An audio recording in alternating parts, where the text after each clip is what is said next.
All right. Tuesday night, we're back.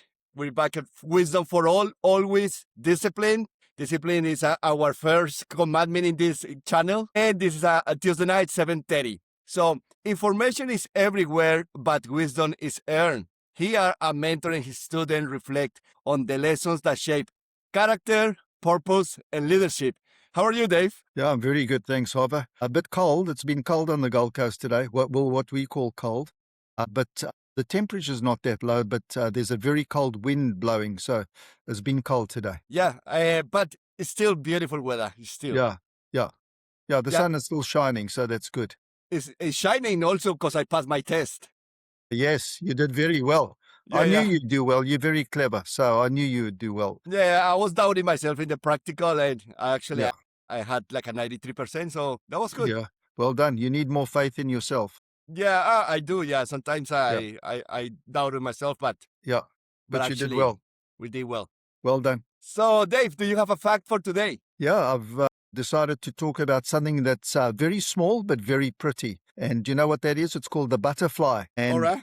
So I looked up some facts today and I thought, well, a butterfly is so small. Does it have a brain? And yes, the butterfly does have a brain, obviously. It is highly efficient, controlling their movements, senses, navigation, and even complex behaviors like memory and learning. This is such a small little, I think you'd call it an insect. It's a butterfly. Butterflies, I wanted to find out, do they migrate? And butterflies migrate distances which vary by species. The monarch butterfly migrates up to 4,800 kilometers each way.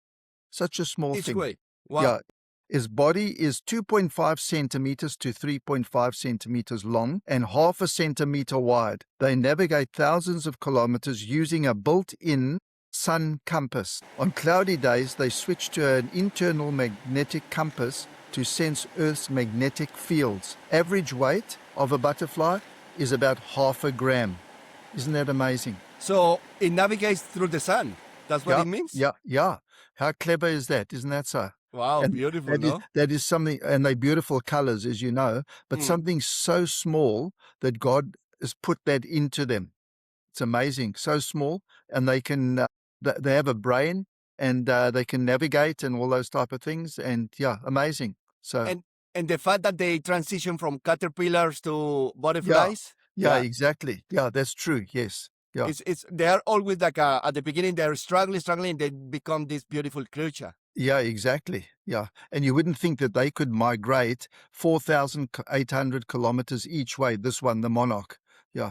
It's crazy, isn't that so? And is it a particular thing, their colors? Because they are very colorful. Yeah, I'm not sure. I will look up. I will look up something next week for colors. How's that? Okay.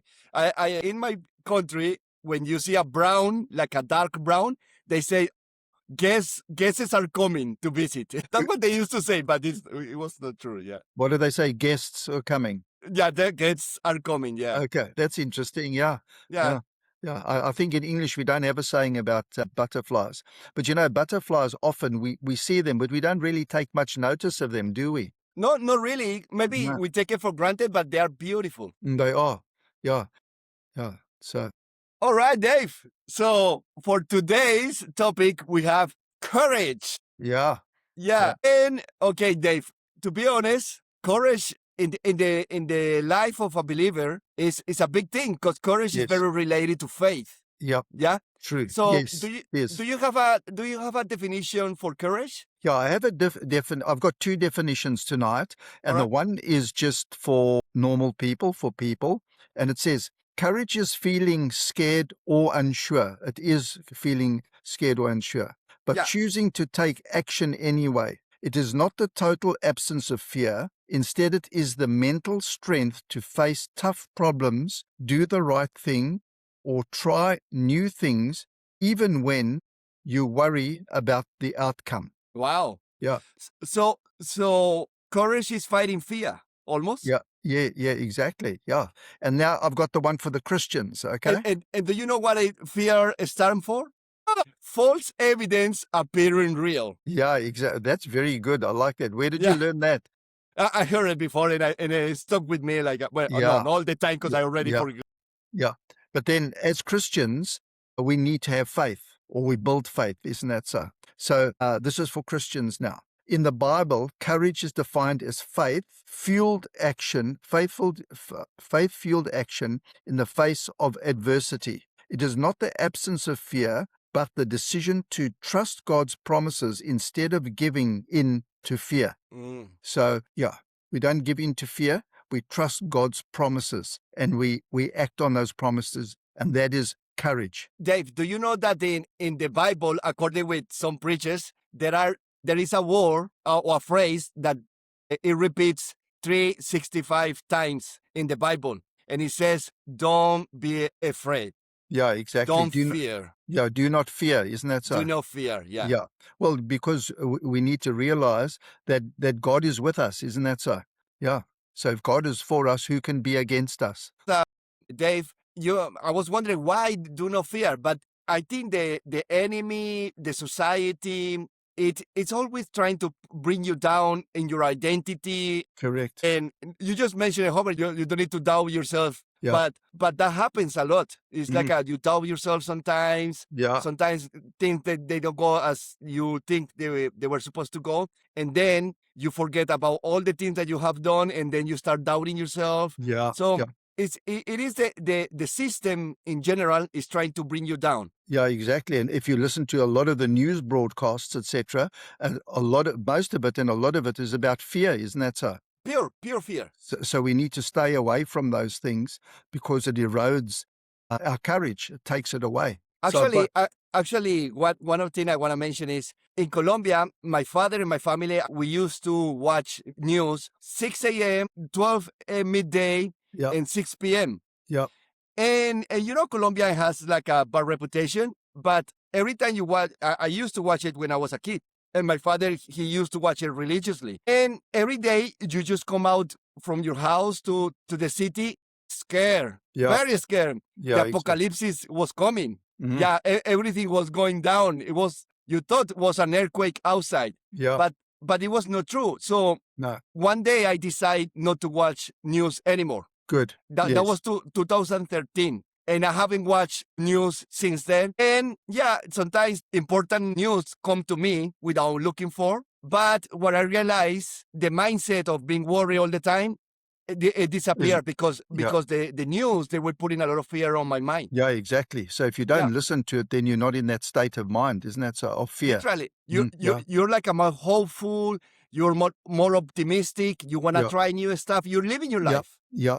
You don't realize what fear, what an effect it has on your life and your actions, isn't that so? Yeah, a person with fear won't do anything. No, exactly. So maybe that's very convenient for the politicians and the people that are running the whole planet. Yeah, exactly. So I've got you. Courage is not the absence of fear. It is the decision to act despite fear. Yeah. So I remember, Dave, in Colombia, we have a superhero in the Latino culture that I used to call Chapulín. Yeah. And he was a superhero that it was very weak. But then one day somebody said, who is more brave? Superman, that nothing happens to him, he's immortal, or the Chapulín? Yeah. Because the Chapulín, he's very fearful. He's always afraid. Yeah. And he's weak. And he still go and does what nobody wants to do. Yeah, it's good, isn't it, so? Yeah. Yeah, so we don't have to be a superhero. We don't, but we can become one. Yeah, so I just wanted to say that we have an advantage as Christians because of God's word and his promises. God speaks to us and leads and guides us, and he is faithful. That's the opposite of a bad report, isn't that so? Yeah. God's promises. And All right, Dave. So we're going to start with our questions. Okay. So that was a little bit of an introduction. And we're going to start with our first question. So, Dave, is courage the absence of fear or the decision to act despite fear? How can we develop the kind of courage? Okay. So as I said a minute ago, courage is not the absence of fear. It is the decision to act despite fear. So we may have the fear, but we still act. And in acting, that's how we develop courage. Is that correct? In acting, all right. Yeah, in acting, yeah. How do we develop this kind of courage? By spending time with God, in his word, in prayer, building on his trust, building on trust and fear in him, and believing his promises. By learning his promises and speaking them out over your life. Do you have an example before, maybe when you were younger, that you used to be afraid of something? I think, And yeah. how do you apply this principle? Well, I'll tell you, there's no reason now to apply it, but when I was quite young and I Yeah. used to wake up in the middle of the night and everybody else was sleeping, I used to sleep in the same room as my brother. And yeah, I had some fear in those days. And then I would call my dad, Dad, Dad, Dad, until he would answer quite loud, until he would answer. He'd say, yes, what do you want? I wouldn't say I'm scared. I'd say, can you bring me a glass of water, please? And he would bring me some water. But yeah, but that wasn't courageous, isn't that so? No. I, I, Yeah, I, sorry. I suppose the one thing is when, as you know, I've spoken about it before, when I was 17, I went into the army. I know that you were in the army as well. I was in the Air Force, and my job was guarding the Mirage fighter jets. And at 17, I was walking around there on my own in the dark. Well, they had lights there, but it was in the dark. I had a 303 rifle with an 18-inch bayonet. And in the beginning, I was really, really afraid. But as I continued doing it more and more, courage developed, and I found out that I wasn't scared anymore. Mm. So we can overcome the fear and develop courage, isn't that so? So something that just happened recently to me, Dave. Remember that on January I started having like a vertigo attacks when I was not attacks, vertigo Yeah, like a panic attack. sensations. Mm. It was not panic attack, but it was like a vertigo driving. Yes. So I felt that remember. my mind and the car was just going to the right. Right. And when I was close to the wall, I felt that the car was going straight, and I was literally shaking next to. Or Wow. when a truck was passing, I was shaking and almost paralyzing. Wow. I don't know what happened, Mm. and I had to start taking the train. But I was parking in the train station. So little by little, I start driving back again. So at the beginning, it took me like 1 or 2 months taking the train, and after that, I said, no, I need to start driving more. And yesterday I felt like a very relaxed driving Did next you? to Good. trucks. But Good. it took me like January, almost January, March, April, May, It's amazing. 4 Wow. months To overcome that. but I was shaking, Dave. It's Like amazing. the blood went to my feet because I was shaking. Yeah. But the point is, I think I will be still afraid if I didn't took action. Yeah, 100%. Yeah, you got to overcome that fear with courage, as you said, and Yeah. you do the opposite. You've got to persevere, because otherwise you would have ended up taking the train all the time and never actually driving. And in fact, what happens that gets worse and worse and worse, and eventually may even stop driving. And you know what? I didn't took that decision consciously. You know why?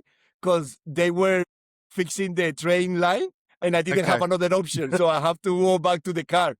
And I said, okay, this is the right opportunity. And I start doing it, and I never went back to the train. That's good. So sometimes we've got to overcome that. We've got to develop courage. And you were forced to, because you couldn't catch the train because they're working on the lines. I remember that. So you're so that was a good thing that happened. That was a good thing, a good like a realization. Oh, because I was thinking I will never gonna drive again.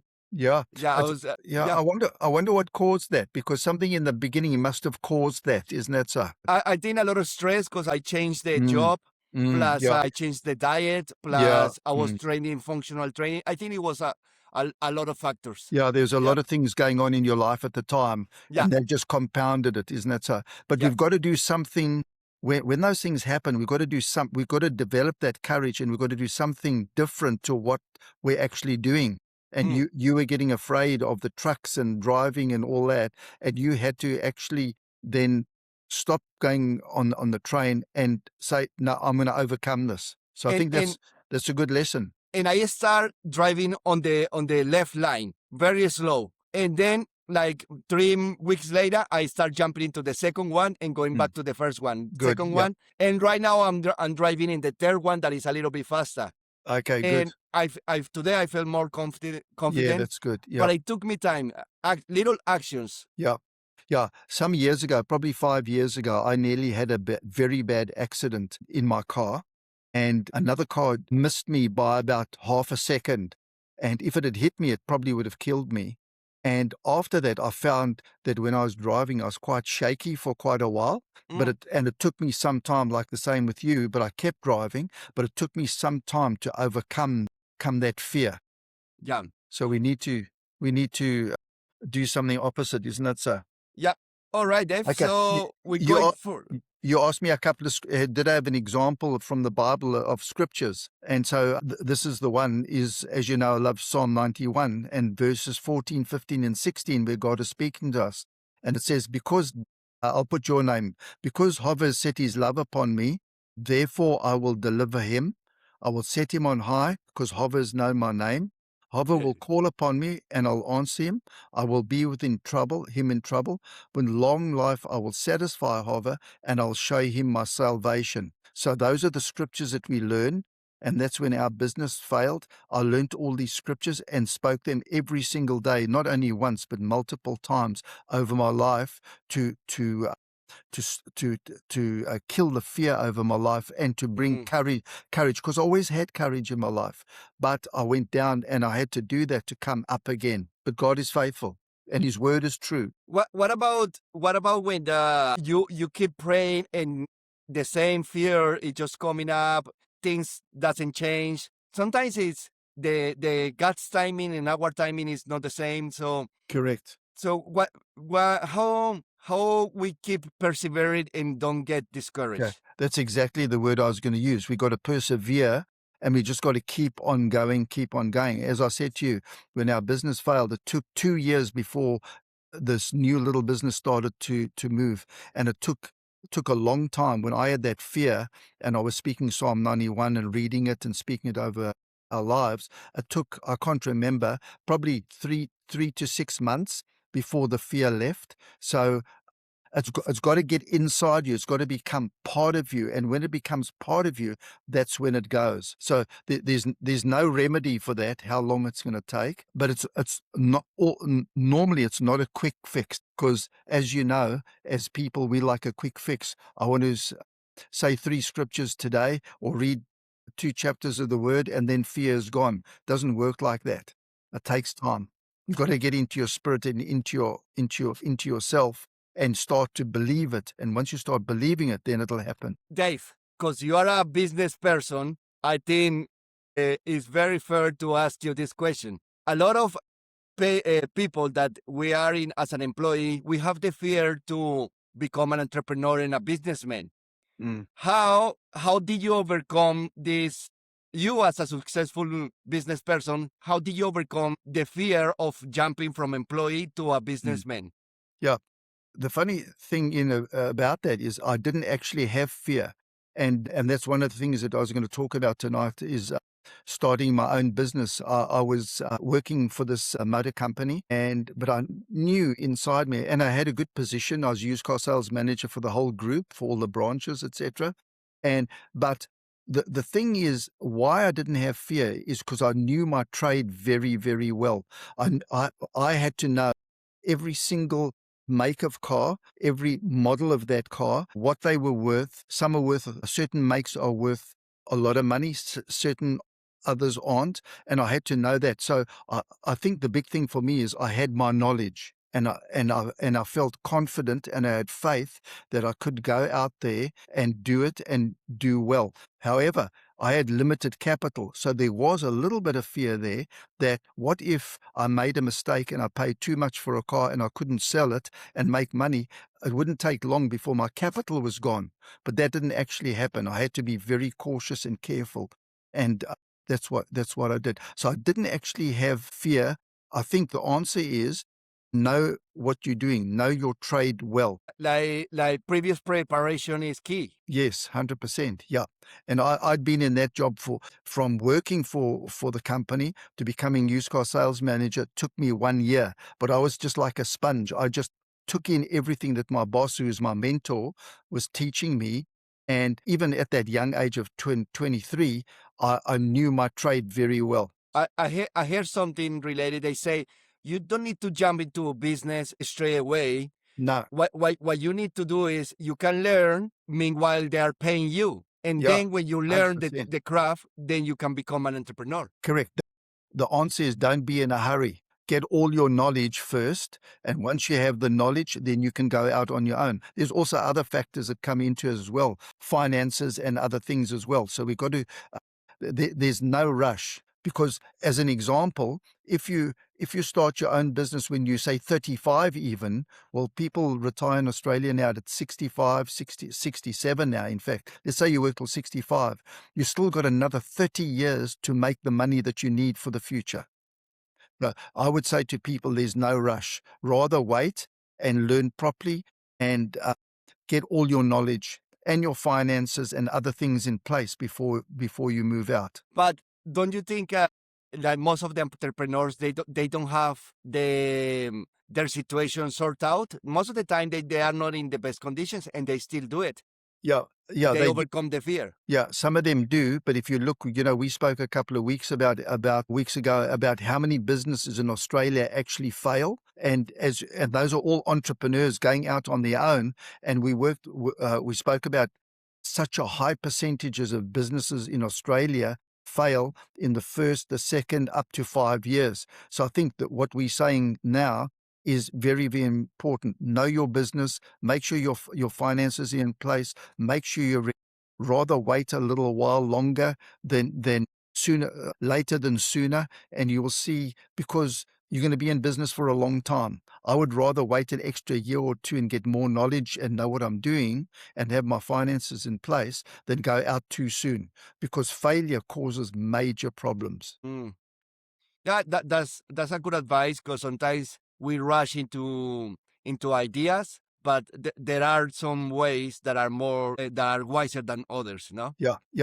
I don't believe there's any rush, because I meet a lot of people that are entrepreneurs that would be entrepreneurs, want to go into their own businesses, but they're in a hurry to do it, and often they've forgotten certain things, certain building blocks that are very important in business that they haven't thought about, and that can be a catastrophe, and they could lose their business because of that. But is there like a specific age to become a businessman or not really? No, I don't think so. I think as long as you know your business, like that first business I started, which was such a small business, but I was only 23 years old, which is, I think, is quite young to start your own first business. Isn't that so? But still, a young person can do it. Yeah, a young person can do it. I mean, from that little business to having my own used car lot in the city in Johannesburg was from 23, and I started my own one eventually, a proper branch, 29. So that was 6 years difference. But in the next, how many years was it? Next 10 years, the business grew and we opened 3 more branches. So we had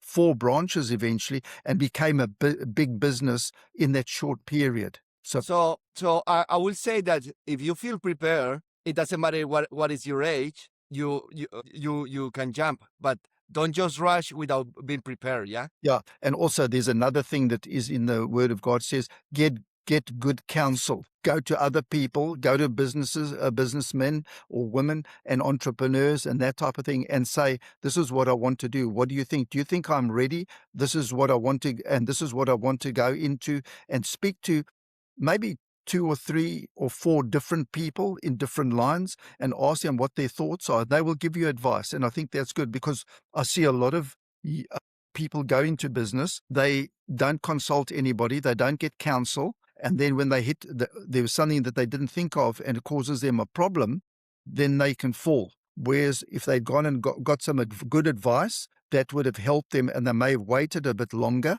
or changed something and been successful.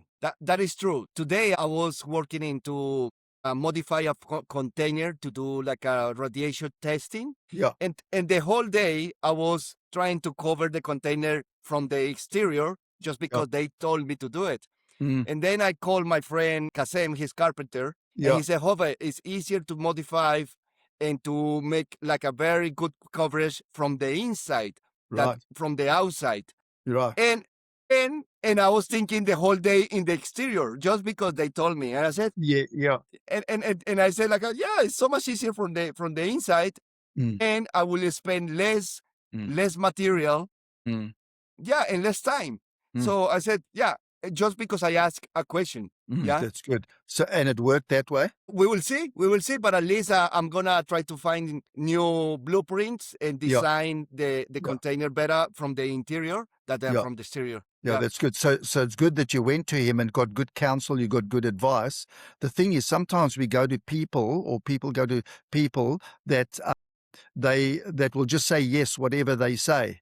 We need Yeah. to go to people who've got business experience and that, so we can ask them. And sometimes it's people that we don't know us too well. So, or they may know us a little bit, but go to them and they'll ask the hard questions, because we need to be asked the hard questions before we actually go into business. When you go into business and something goes wrong and you fail, that causes a lot of heartache and destruction in your life and your family. Dave. Yeah. When did you feel courage for the first time? That you say, I overcome this fear? Yeah, I think it's quite a strange one, actually. As you know, I did some ultra marathons in my lifetime, and I started the first one I did when I was 35. But the longest distance I'd run before that point was I did one half marathon, maybe 10 to 14 years before that, when I was around about 21. I did a 21-kilometer race, and I did that and completed that. I hadn't run for many years,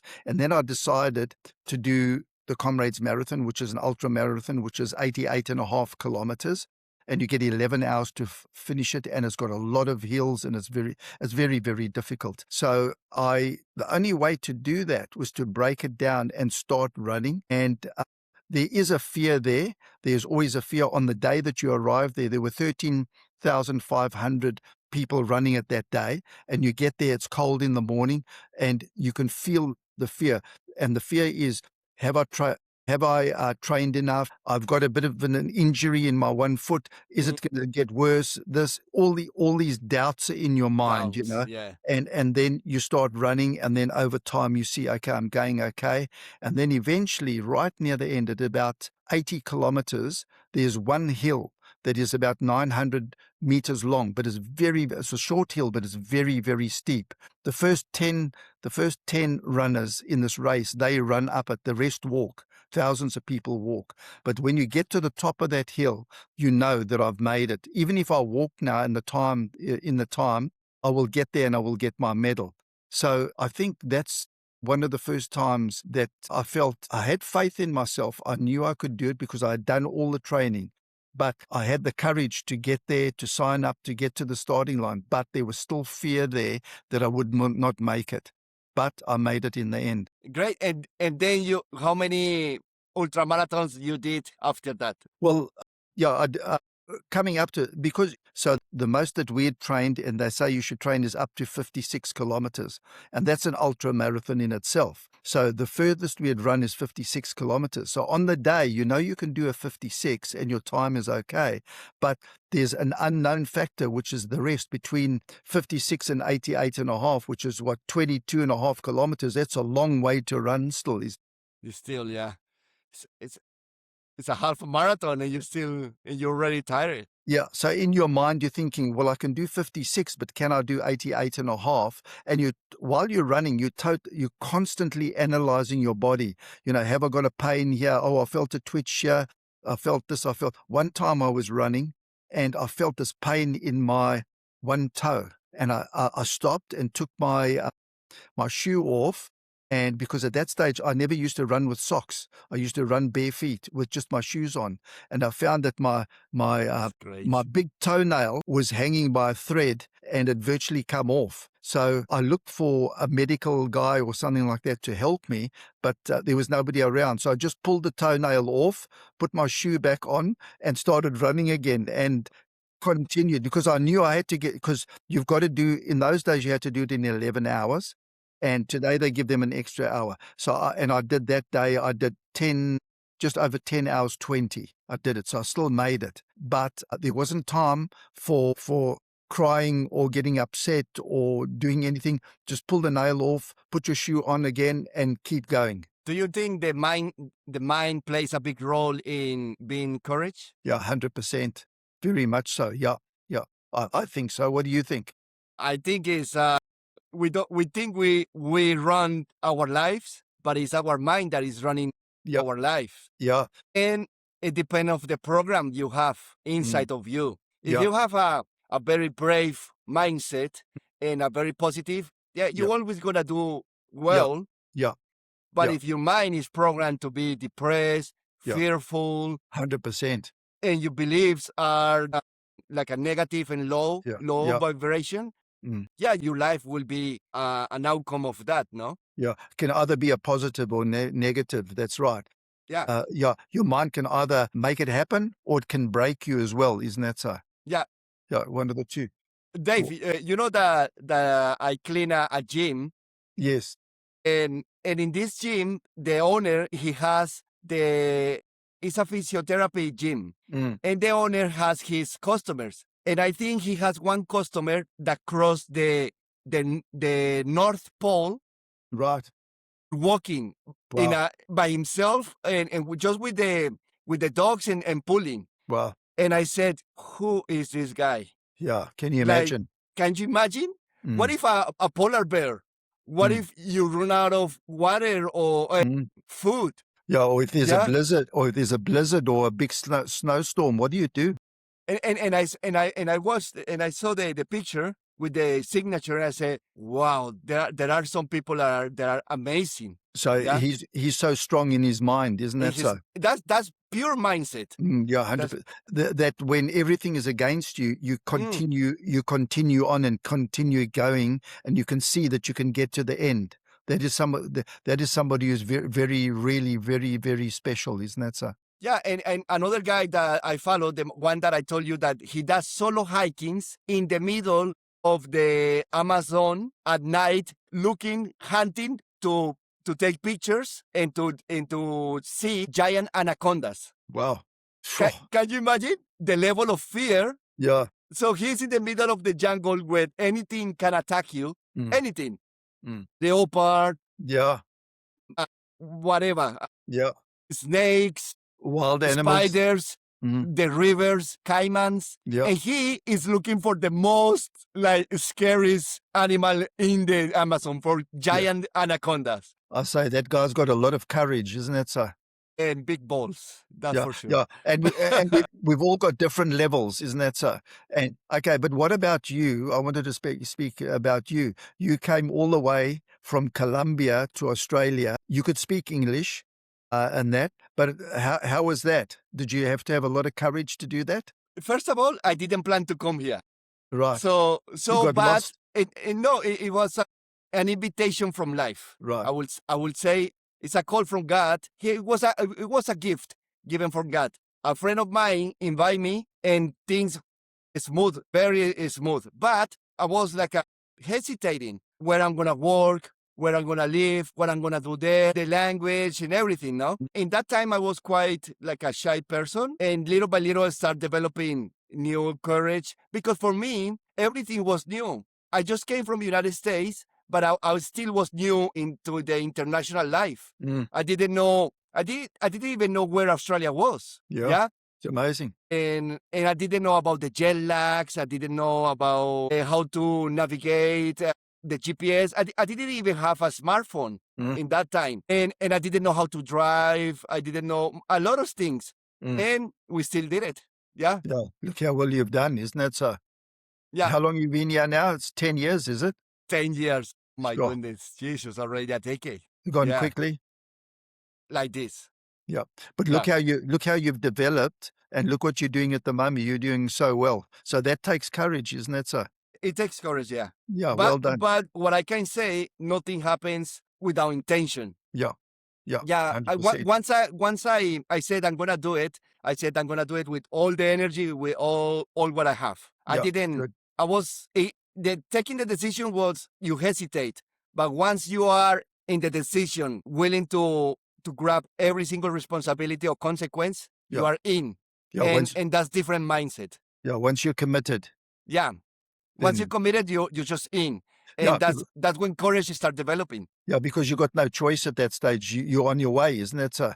You've got to make it happen. Yeah, I remember I have a debt from the two different banks in Colombia. I have debt in here. So in 5 months, I have to pay all that because if I have to go back, I couldn't go back with debt, no? Yeah. You, when you have no choice, you're not looking for excuses to quit, but you're looking for reasons to keep going. Yeah. Yeah. And also in life, as we get older, we look back with fondness on those times because number one, we had no choice and we just did it. And we realized at the same time that God was with us and we That's had true. built faith in him and he helps us get there, isn't that so? And I've written here, building faith over time, building faith over time. Start small and grow courage will follow. Beautiful. And Dave, just to complement what we just said, one thing that I wish I could do better in the future and in the past, if we live with courage and thinking that God is with us, the process is going to be more enjoyable. Yeah. Yeah. Because at the beginning, yeah, I was committed, but in my mind, I was not able to enjoy the process because I felt alone. I felt that I was by myself.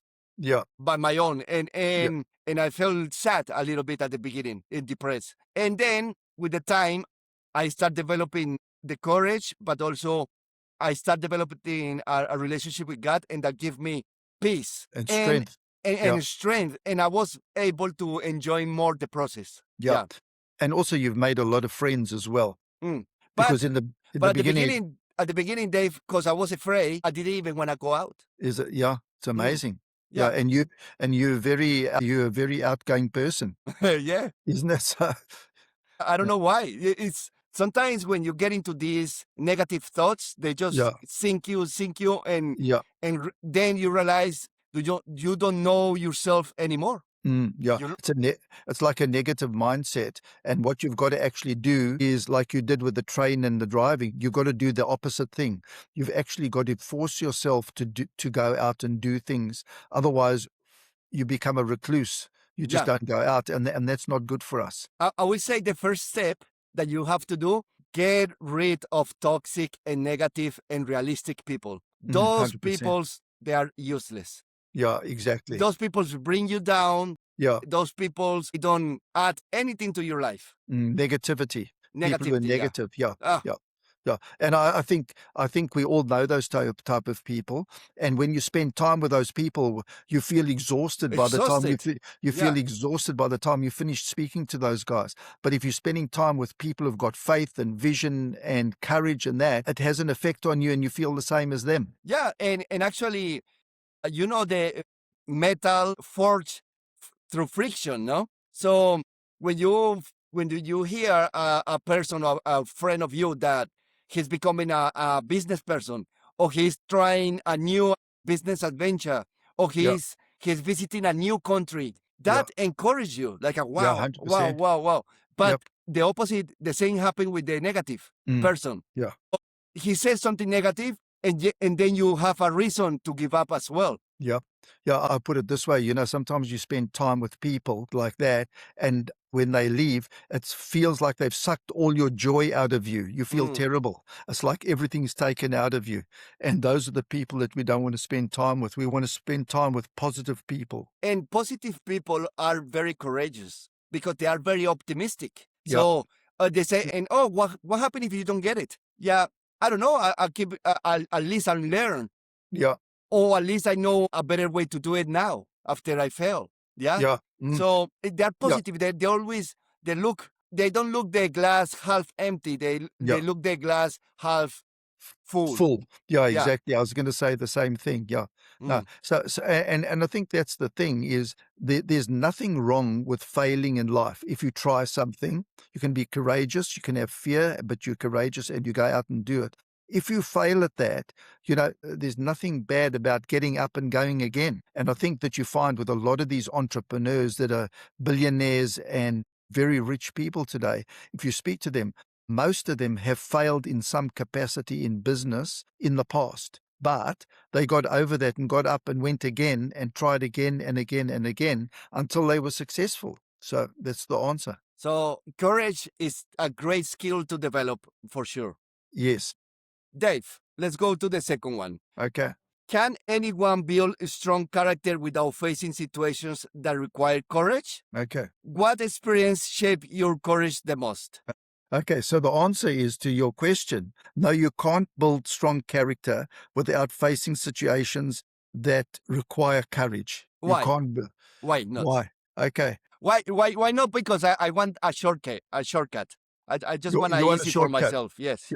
Yeah, there's no shortcuts in life, isn't that so? No. Yeah. No, we need to build resilience and perseverance and all those things in our lives. And whilst we want those things, they don't just come in 5 minutes. It takes time to build all those qualities in our lives, isn't that so? Yeah, there is no such a thing like a microwave life. There No, is no. no, No, no, no, no. no. You got to pay your. They call it school fees, isn't that so? You got to pay your school fees. Yeah, that's what they talk about. Yeah, yeah. Character takes time to develop, doesn't it? Always, yeah. Yeah, because there's a lot of different areas of character, and we need to work on those and develop character over time. Okay. Okay, I've got something here, Hobber. By taking action in the face of fear or discomfort, you develop integrity, perseverance, and resilience. Those are all good character traits, aren't they? And so overall, the resilience, Dave. Yeah. The resilience is how do you develop resilience? Because so you have to be always in a bad position to develop resilience. Not really. Maybe No, you can do it through sports or something. yeah, you can. I mean, if you look in business, you've got not everything. I mean, you look at the moment in Australia and around the world, the interest rates are high, the economy is battling, things are expensive. And when you're in business, then business takes a bit of a downturn. But you've got to make yourself resilient and strong because business is not always good. You know, in 2008, we had the global financial crisis, which they called the GFC. And there was a lot of problems in the world with business and all that type of stuff. But you've got to persevere and build resilience and become strong because for a period of time, things aren't that good, but you've got to think up new ways of doing business, how to do it, how to be smarter in business, look after your cash flow, no bad debts, all those things you've got to do. You've got to be innovative. Yeah, that's another thing you've got to do is become innovative. Like an example is when COVID was on, a lot of businesses became innovative. They had to change the model that they and if you take a lot of coffee shops and that started takeaways. Do you remember that? And because so people would come and get a takeaway, but they couldn't sit there and have a coffee or a meal or anything because they weren't allowed to. But so a lot of those places, because otherwise a lot of them could have failed, or a lot of them did fail.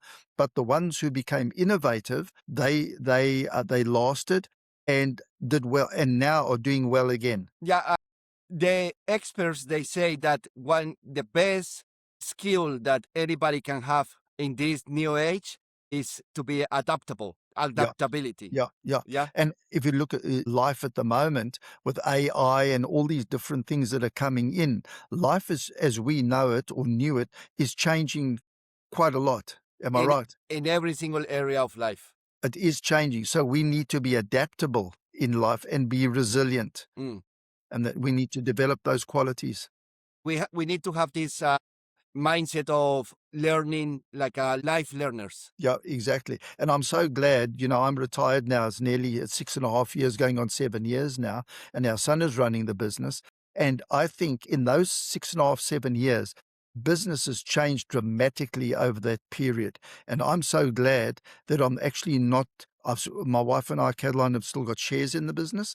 But I don't work in the business. I go in once a month for a management meeting for about 4 hours, and I go home again. But I'm so glad that I'm not running the business and he has built the business. But I believe that if I was running it, it would never have been where it is today because things have changed so much. So we need to be adaptable and coming up with new strategies and ways of doing business because things are changing so much. And I think that goes for so many areas in life today. But and how do you feel doing this podcast? At the beginning, you didn't want to do it, and right now, did you develop a little bit of courage and adaptability with this? Yeah, I did. I mean, I think in the beginning, you used to come around and we used to set up at my place with the lights and with this and with that and everything.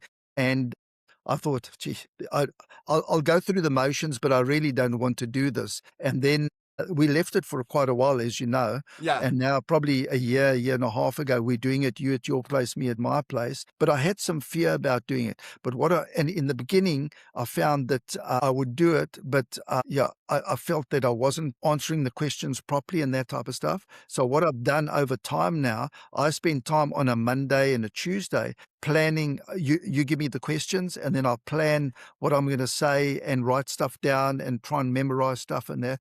And now I'm still learning. And I still feel that I'm not that adequate. However, I'm starting now to enjoy it. And I've developed, because normally on a Tuesday, I used to start getting nervous because I knew at 7:30 we're doing it. Now I don't get nervous anymore. And I think the big thing is preparation is very important for anything. If you're prepared, then you'll have faith. And when you start it, then you'll have the courage that follows. So I think you were overthinking, and that was paralyzing you instead of giving you time to prepare. Correct. And you were not preparing, but you were overthinking, and then you got Yeah. paralyzed. And you Yeah. at the end, you couldn't move. You were just stuck in the middle. Yeah, like a deer in the headlights, isn't that so? Yeah.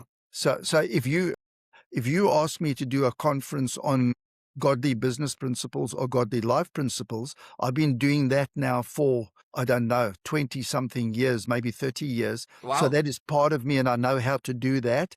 But if you just speak to me and say, ask me a random question on something, then I'm not good at that. Does that make sense? But yeah. But I'm gonna say something that you just told me.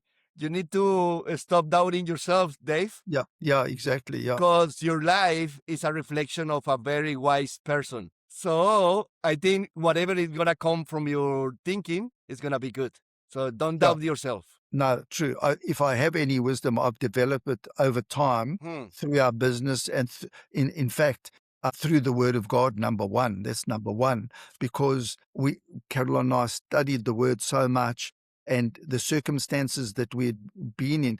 I was thinking about it when our business failed, and I started this little business, Rainbow Shade, that doing fabrics and that all those years ago. It's 30 years ago in September, so we're just coming up to 30 years ago. That was such a difficult time for me. Yeah. Yeah. I want to actually do the first scripture, which we haven't done tonight. All right. Hover? Yep. Is that okay? So it's Joshua 1, chapter 1, Yeah, verse 1 verses to 9. 1 to 9. So Joshua is actually something in the Bible, the book of Joshua, that we should study. It's a very, very interesting book, but I'll read it. There's 9 verses. Joshua 1. After the death of Moses, the servant of the Lord, it came to pass that the Lord spoke to Joshua, the son of Nun, Moses' assistant. He was Moses' assistant, saying, Moses, my servant, is dead.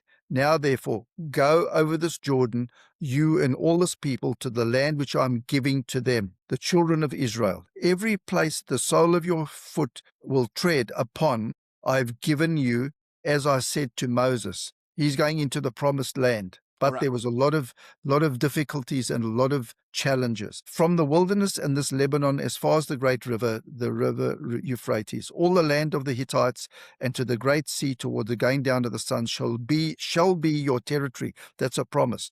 No man shall be able to stand before you all the days of your life. As I was with Moses, so it will be with you. These are God's promises. I will not leave you nor forsake you. Then he says to Joshua, be strong and of good courage, for to this people you shall divide an inheritance, the land which I swore to their fathers to give them. Then he says again, he reminds him, only be strong and very courageous, that you may observe to do according to all the law which Moses my servant commanded you. Do not turn from it to the right hand or to the left, that you may prosper wherever you go. This book of the law shall not depart from your mouth, but you shall meditate in it day and night, that you may observe to do according to all that is written in it. For then you will make your way prosperous, and then you will have good success. Then he says again, have I not commanded you? Be strong and of good courage. Do not be afraid, nor be dismayed, for the Lord your God is with you wherever you go. So God was telling him that he's going to lead the people, his people, into the land, and that they're going to take it over. But there's a lot of hardship going to come. And 3 times he said, be courageous. Isn't that so? And he was. I wonder why God call us sheep. Yeah, because we were always going the wrong direction and do the wrong thing. Is that right? And no, and sheep are very fearful creatures. Yeah, they are. They Yeah, get scared very easy. Yeah. They always doubting. They don't walk confident. They always crushing themselves to others. Yeah. They're Yeah. clumsy animals. And they- our mind is very clumsy. Yeah, and they're very fearful as well. Yeah. You know. So I've got a couple of comments here, Jhovver. Faith is a spark that puts courage into action. Faith is a spark that puts courage into action. Number 2, faith is assurance. Courage is action. Because we can do as much talking as we like, but we got to take action. So faith without action. What is the Yeah. quote of that? Faith without works is dead. Yeah. Is that the one? Yeah. So in other words, we can have as much faith as we like, but if you do not have action, there's no courage. And if you think about it, if you don't have courage, it's because you don't believe what you have in faith. So Yeah, you don't believe it's true. So Good it's point. no faith. Good point. So your faith level is very low. Because if your faith level is high, you will have courage and you will move. Yeah. Okay. Last one. Faith is what you believe. Faith is what you believe, while courage is what you do because of that belief. So exactly what you just said. What we just said, yeah. If you've got strong faith, you will have courage and you will move forward and you will do things. So somebody that believes in God and if a person is always afraid and fearful, Yes. I think he doesn't actually believe in God Yeah, because he's just always depending on himself. Yeah. Yeah. Yeah. I think the thing is what it says in the Bible, it says faith comes by hearing and hearing by the word of God. So when we read, what should happen is when we read the word of God and his promises and those things, that builds faith in us. Isn't that so? So in other words, if you're a Christian and you haven't got faith, does that mean that you're not in the word of God? Maybe not properly or not enough. Not enough, yeah. All I know is that when our business failed and we decided we're going to put God first place and I had a lot of fear, etc., eventually the fear got broken by the word of God, by going through it every day and building and reading his promises and listening to him and the stories and all that. And faith rose in us and took away the fear, smashed the fear. All right, Dave. We have, let's do the second scripture. Okay. Which one is that? Is Isaiah 41, verse 10 to 12. Okay, I think I changed that one, Jhovver. Did you? Yeah, I think it's now Romans 5, 3-5. Yeah, Romans 5, verse 3 to 5, yeah. Is that okay? Yes. Okay, and it says, and not only that, but we also glory in tribulations, knowing that tribulation produces perseverance, and perseverance builds character, and character brings hope. Now, hope does not disappoint because the love of God has been poured out in our hearts by the Holy Spirit who was given to us. Can you elaborate in that, Dave? Okay, let me read it again. Yeah. And not only that, but you also glory in tribulations. In tribulations is hard times. We all also glory in that, knowing that tribulation brings perseverance. So when hard times come, it builds resilience, it builds perseverance in us, and perseverance builds character, and character brings hope for the future. Wow. Isn't that amazing? So all these things build our character. So it means that there is not such a great character without difficulties. Yeah, exactly. Well, yeah, exactly. Because if you've never experienced hard times, how can you build enough character to come out of those hard times and come out on top and do well again? It's literally like you need to forge your character through fire. Yeah. Exactly. So it's like, in a way, for all of us as human beings, we don't want to go through hard times, do we? But if we don't have hard times, we can't grow and build our character. Yeah. Interesting. So there is no shortcut.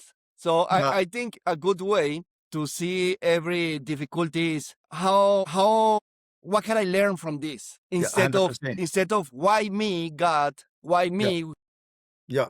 And instead of asking that, Yeah. ask yourself, what can I learn from this situation?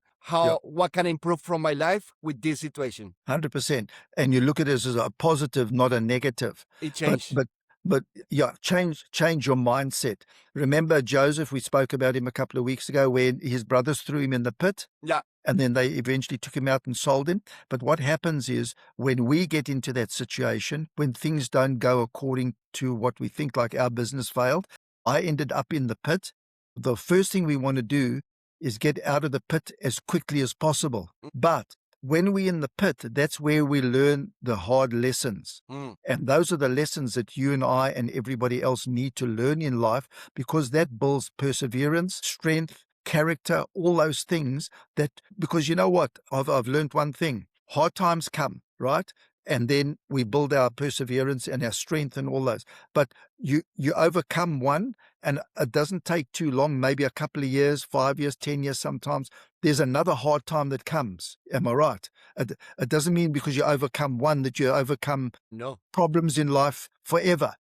But the thing is, if we grow through those things, in those difficulties, those hard times, when the next one comes, it may even be a bigger one, but we're now getting stronger and stronger. And as we get stronger, we learn how to navigate those paths and overcome in a better way, because we've learned about these things. But if you never have any hardship in your life, or you stay away from hardship, and a big one comes, what's going to happen? You're going to fall over. And I think when you have a good attitude and you learn from your mistake or from situations that are out of your control, Yeah. at the end, in the future, you will see that works for good in some ways. Yes. Yeah. Yeah, 100%. I agree. There is always a lesson, even though it can be a very bad situation. There is Yeah. always a lesson that you can learn, or that you can use that situation to grow in some ways. Yeah, and also you can use that. I've learned through the different problems that I've had with the business and that type of stuff, and then opening a new business and being successful again, that I come across people in life, in business often, and we do, that are having problems in business, and we are able to help them navigate their way out of that because of the experience that we've had. And it's always better if, when you're in trouble like that, that you've got somebody who's got the experience of going through that can help you, because it helps you to get out of that quicker. When it happened to us, I looked for people that could mentor me and help me. There was nobody. And I think God did it that way. So we had to do the hard yards the hard way to get out of it. But that was the best way in a way. But now we can help others. Yeah, now you're part of the solution. Yeah. Yeah. And also, a lot of those people that have got into trouble and lost their businesses or had a hard time in business, none of those people, I promise you, very few of them, when they started that business, would have gone and got good counsel from people. And then they ended up in this position. Now they need good counsel to get out of that position. Mm. And you know, when you lose your business or you lose a lot of money or whatever happens, there's a lot of heartache that goes with it. As I've said before, it doesn't just affect me, it affects my wife, my children, my staff, or so many people. Everybody, yeah. Yeah. All right, Dave. We're going for our third question. Okay. Why do so many people choose comfort over courage? Where do we find the strength to do what's right when it comes at a personal cost? Okay. Yeah. Yeah. Many people have faith, but don't follow through with courage. It's sad because God has spoken and has spoken from action is needed. So why do many people choose comfort over courage? Complacency, because the thing is, as human beings, often we want the easy life, don't we? Mm. We want the maximum income and the maximum out, but we want to put as little as possible in. But I've never seen that works in life. You know, we've got to work hard to get somewhere in life. You've got to go on. I think they say that whatever you put as a seed is what you're gonna reap. So Yeah. so you can expect that you reap that you're sowing a little and you're gonna reap a whole harvest. Yeah, exactly. Yeah. No, you got to put the time in, you know. Many people avoid the risk of failure or embarrassment or physical or emotional pain. Hmm. Many people avoid the risk. Okay. You won't believe, Dave, how many dreams have died just because of fear of criticism Mm. just because fear of rejection from other people. Most of the time, people that you don't even know. Yeah. So, and exactly, and that's a good point there. When you're starting a new business or you've got an idea of what you want to do, don't just go randomly to a whole lot of people and ask them, because you'll get a whole lot of different Mm. answers, and people will pull you down or say that'll never work. Choose the people that can wisely, that can give you counsel. People who've got experience in business or experience in this area or whatever it is. Because, we have the tall poppy syndrome in Australia. There's always people that want to pull you down. And they think, oh, well, Harvey's a big shot because he wants to do this or this and that. Yeah. I'll just pull him down and tell him that's not good, or tell him the wrong thing, or whatever it is. And then that's where you get confused, because I've had a couple of guys that I work with in business that have had a hard time. But what they do, they'll come to me and they'll go to maybe another 3 or 4 or 5 other people as well. And what happens is they get so many different answers that they get confused. If you're doing that, maybe choose 1 or 2, probably choose 2 or maximum 3 people that you can trust, and go and speak to them, and they will give you good advice. But you don't go and ask the hairdresser what they think, and the chiropractor and the physiotherapist and different people. Go to experts in the field, and they will give you good advice. I will say, Dave, experts in the field with positive mindset. Yeah, 100%. Why? Because sometimes you ask people that know their craft, but they are negative. Yes. So even though they know their craft, they still see Yes. so many gaps. Maybe that kind of true, but maybe the other person that is asking, he has better skills than he has. So there Yeah. is an option that he can do better than him. Yeah. Yeah. So maybe a bit so of jealousy or something. that's true. So I say it because sometimes I used to ask people that they were the ideal person, the ideal people, because they knew the field, but I forgot about their personality.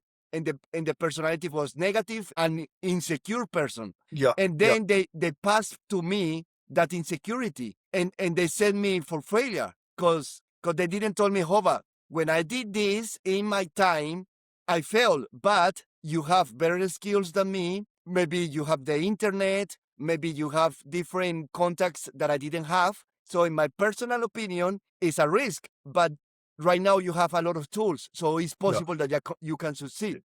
Yeah. So it's wise to say, I was not able to make it, but maybe you with your tools and with whatever you have, you can make it. So keep searching. Something like that, no? Yeah, and choose wisely who you go to for counsel. Yeah. So if it's somebody that you don't know, but the person who recommends you, ask them a little bit about that person, what they like, and that, because as you're saying, they may have good knowledge, but they may be a negative person. Well, that's not going to work. It's a lot of people that are very academic people. Yeah. But they are no wise people. No, exactly. Yeah, it doesn't mean wisdom, isn't that so? That's why we are here. Yeah, looking for wisdom. Yeah. What was your other question there? And where do we find where do we find the strength to do what's right when it comes at a personal cost? Okay, I think I've got a good example for you. A couple of months ago, there's a terrorist attack at Bondi. Remember that? And it was horrific. And there was a lot of courage shown by a lot of people on that day.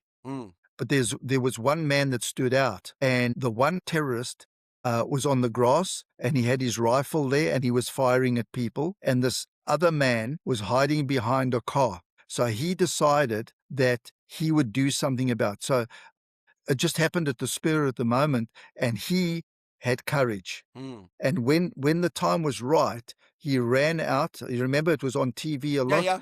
And he tackled the man, and his name was Ahmed El Ahmed. That's his name.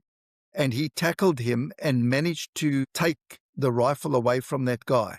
Well, he got shot twice himself, or maybe more time. Yeah, he got shot twice himself. Wow. But that took great courage to do that, isn't that so? So sometimes what happens is, with courage, we don't know when something happens on the spur of the moment where we will have that courage or we will not have courage. But this man, because the thing is, It's the same with David in the Bible. Remember when he went to take his brothers the food, and the Philistines were on this side and the Israelites were on this side, and what's his name? Goliath. Goliath was there challenging them all the time and said, "Who's going to come and fight me?" And David was a young boy, and he said, he, you know, he's anti-God, and I'm part of God's family. I'm going to take him out. But if you look at, he was the only one who had courage out of that whole army, Israelite army, out of many, many. And this man, Ahmed el-Ahmed, on that day, and there were others, but he had extreme courage because he saved actual lives by tackling that guy. He could have got shot then himself. He did get shot twice, but I think he saved a lot of lives. I think when you are clear what you stand for in life, that will bring you courage. Yeah. Yeah. So if internally in your internal compass a why is very very clear, let's see that guy for sure he stands for his pro-life. Yeah. He forgot about religion because I think he was Muslim as well. Yep. He And was. yeah, Or he is. and he forgot about that, and he's pro-life. We are living in a peaceful country. We are here to live our life. We are not here to kill each other. Yeah. Yeah. And he was there to help. It's the same as you're driving down the road or you're walking down the road and suddenly you see a house is on fire and there's nobody really else around. You're the first one there. Now, what are you going to do? Are you just going to stand there and watch, or you're going to run into the house to see if there are people alive in the house and to help them come out? And that decision of courage or no courage is like a split-second decision that you make at the time. Isn't that so? That's what they say in dating. In dating, they say if you are afraid to go and talk with a girl, you have 2-3 seconds to take that decision. Yeah. Don't overthink it. Just go. Yeah. After 3 seconds, your mind create all those fears and insecurities. Takes over. And takes over. The same, I guess, in a moment like that. Yeah. If you think twice and say, no, the rifle is too big, those bullets, they are going to cut my head. Yeah. A lot of things. Yeah. Yeah. So you got to just act on the spur of the moment. Yeah. And I think I told you that when I was young, we used to go to these dances. When we were like 16, it was in the town hall. They had a band and it was loud. It was nice. All the guys were on this side and all the girls were on the other side of the room. And if you wanted to have a dance, you had to cross no man's land and then ask the girl. And if she rejected you and said no, then you had the walk of shame. You had to walk all the way back with your tail between your legs. But we had Archie von Rensburg in our class, and he didn't care. So he would go. He'd be the first one to go over, and he'd ask someone, and if she said no, he'd just go to the next girl and the next one, until eventually one of them would dance with him, and that was it. But none of of us guys had the courage to do that. Yeah, actually, that happened to me with a friend of mine. We were out, and he was asking a girl to dance, and she said no. She barely could finish the sentence, and he already was talking with the next one. Yeah, exactly. And the other one was about to say no. I'm tired, and she barely said the last word, and he was with the next one. He didn't care. He didn't care. Yeah. So is that courage? Isn't that so? I think it's a plan. He has a plan. I think in life and death situations, there aren't that many people that have extreme courage. No. Because it's just, as you said, it's that split-second decision that you say, I'm going to help. Or if you start to consider the facts and the pluses and the minuses, you won't do it because your mind gets in the way. How do you think you can cultivate that skill? Because you never in that situation before. It's not like you are under fire all the time. No. Yeah. So you have never been in that situation. How can you develop that courage without being in that situation? I don't know. I suppose the thing is, if you've developed faith and courage in your life for certain things, different things, and you've seen that that's worked for you, so you've built a level of courage in your life, obviously in different other areas.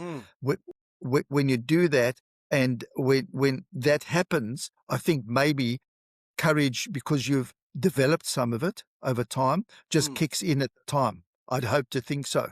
I think anybody I think anybody who, because there were other people on that day with that terrorist attack that had amazing feats of courage as well. And I think when you get put into that situation and you can switch your mind off, you will act. You know, that's very true. And I think that's why everybody, not everybody, sometimes it takes one person to spray courage. Let's Correct. say when you see a friend that he's trying new stuff, he's trying. Let's say today a person contacted me. However, I'm scared to do a podcast, and can you help me? And this was the engineer that helped me to come to Australia. It's amazing. And she's an IT Specialist.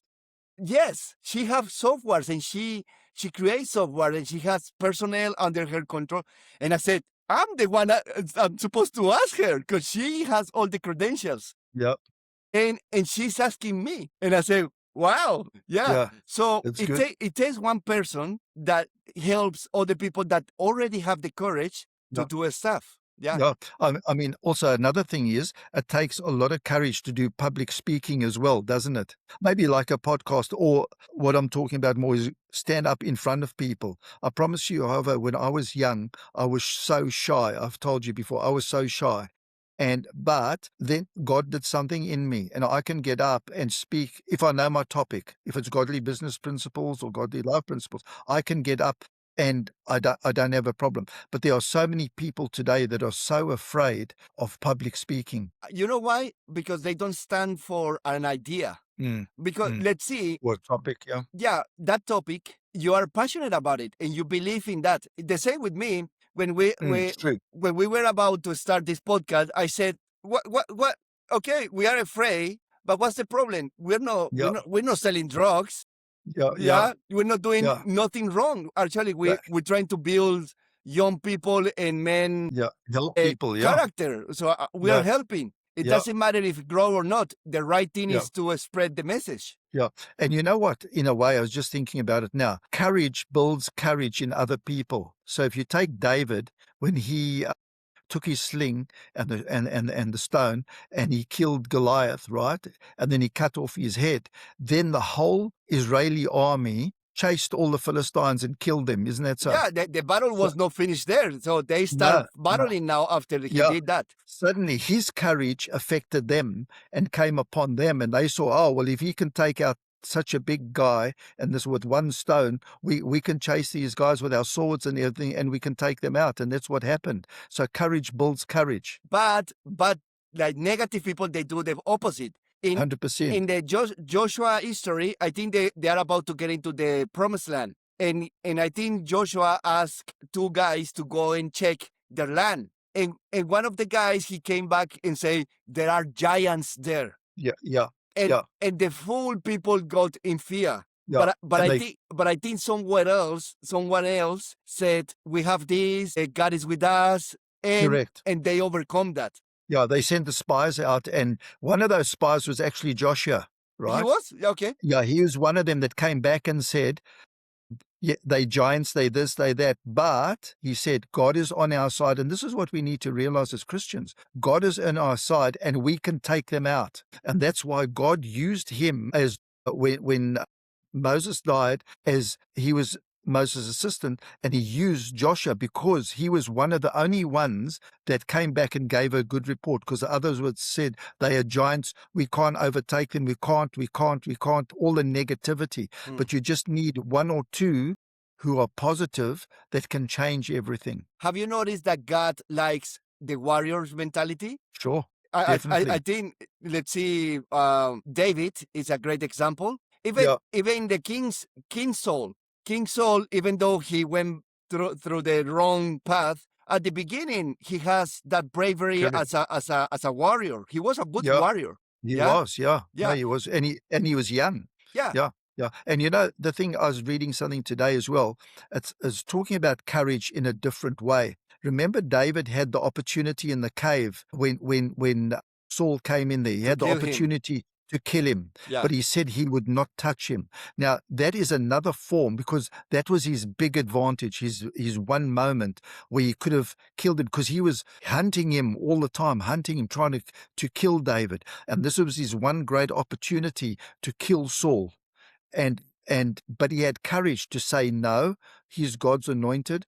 I'm not going to touch him. And that's a different type of courage, isn't that so?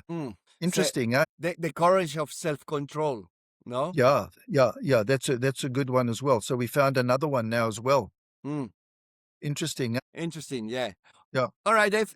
Our last scripture, Yeah. What is it? we have Judges. Judges 6, verse 13, 17. Okay, let me find it. I think we finished with that one because it's already 1 hour and a half. Yeah, is it? Because that was Gideon. Do you remember Gideon? No? Gideon in the Bible. You'll find him if you read Judges and 6, and you'll find Gideon 13. So God has been speaking to Gideon. God's got a great plan for him to do for him.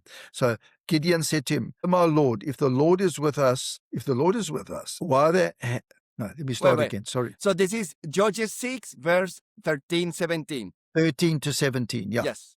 Gideon said to him, "O my Lord, if the Lord is with us, why then has all this happened to us? And where are all these miracles which our fathers told us about, saying, did not the Lord bring us up from Egypt?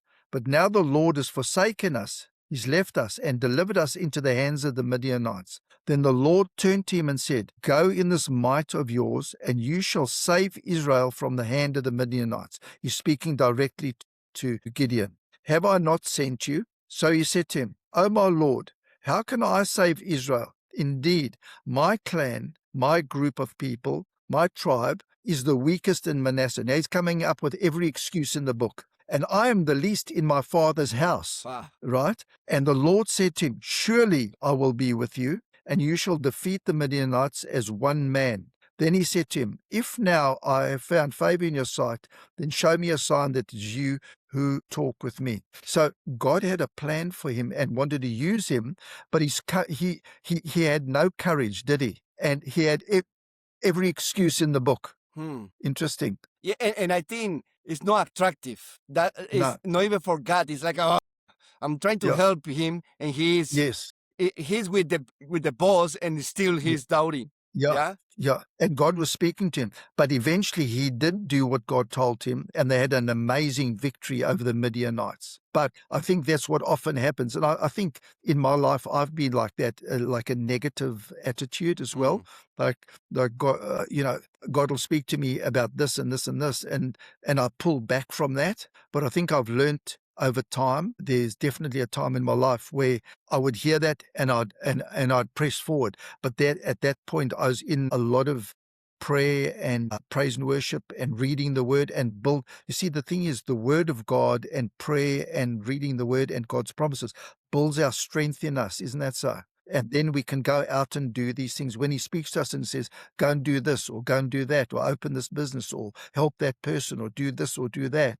In our own strength, it's probably not possible, but with God and when he speaks to us in his strength, we can accomplish those things. You know, Dave, thinking about it, I think the solution is this. Is instead of looking for opportunities or for excuses to give up, we should look for opportunities to show courage. Example, 100%. If you find yourself something in your life that you are a little bit afraid to do it, go do it.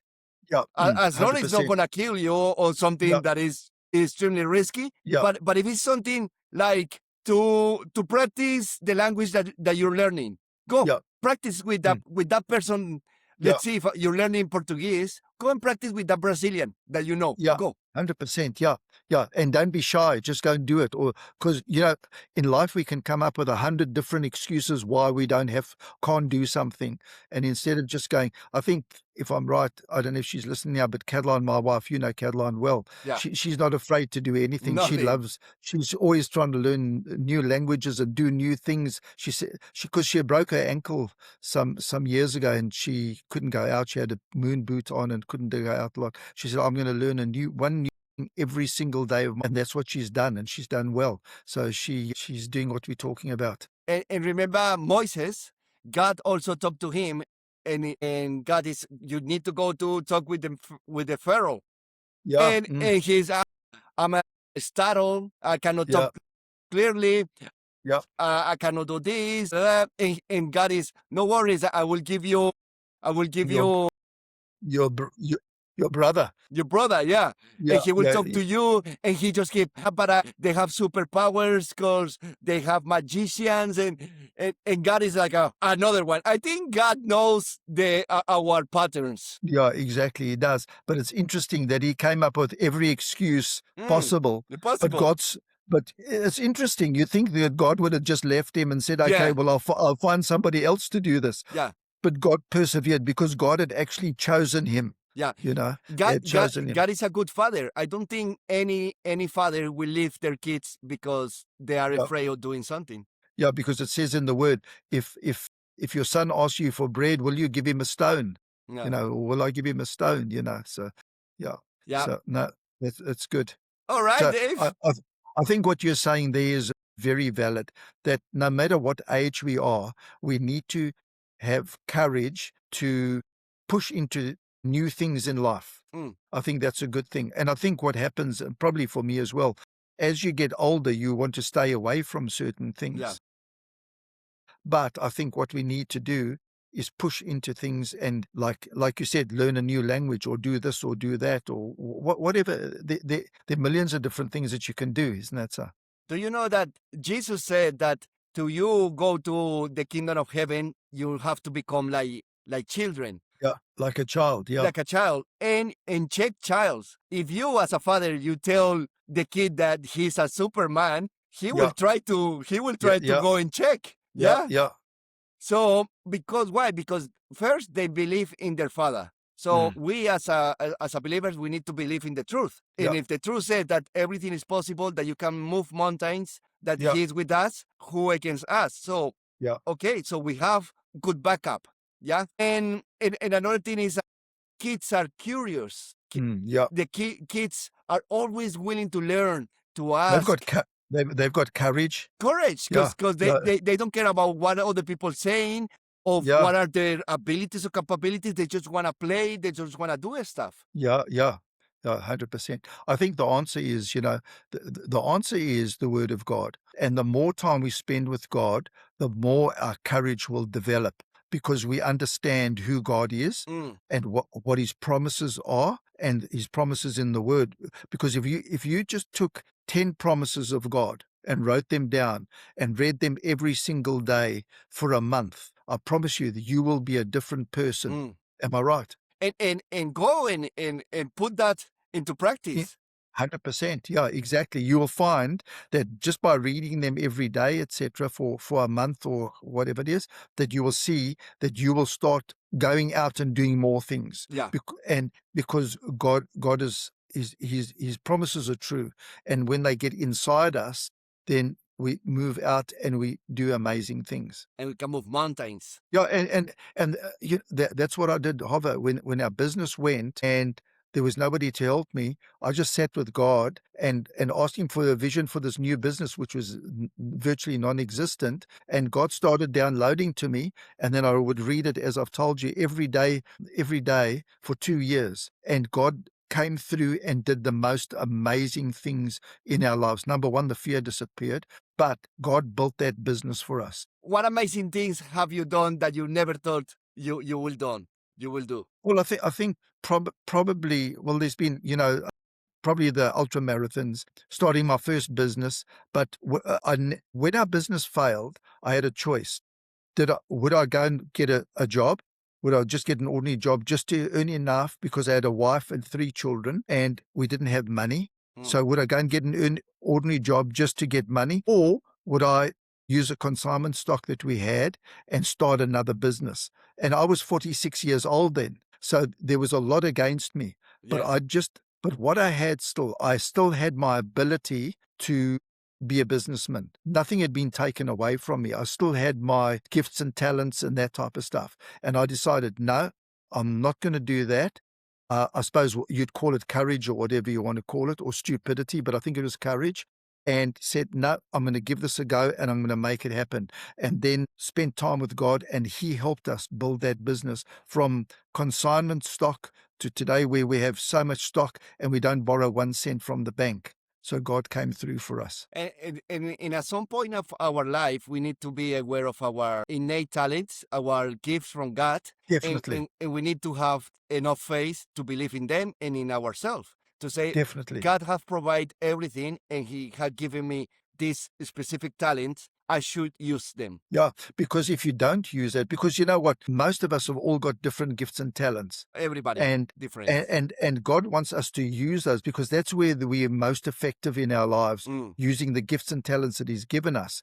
But the thing is, we must have faith in those gifts, but then we must have the courage to move and use those gifts in whatever area it is. So I knew from a young age, when I just started business, I wasn't even a Christian then. I knew from when I first started working that business was for me, because I was just so hungry to do business in that, and I loved it. And I just knew that's what God's got for me. Interesting, huh? You know, Dave, that a lot of people, when they are about to die, a lot of people, they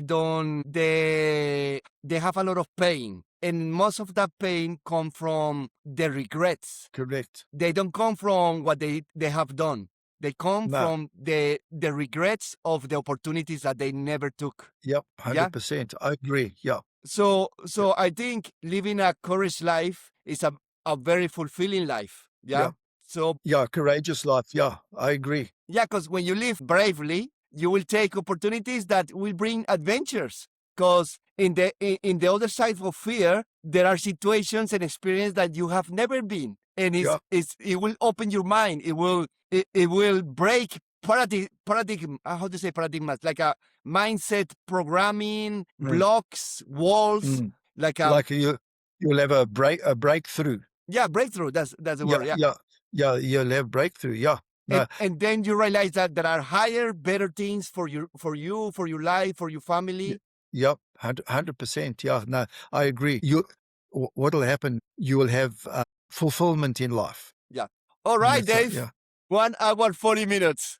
Yeah, this is our last long format. Okay, good. Yeah.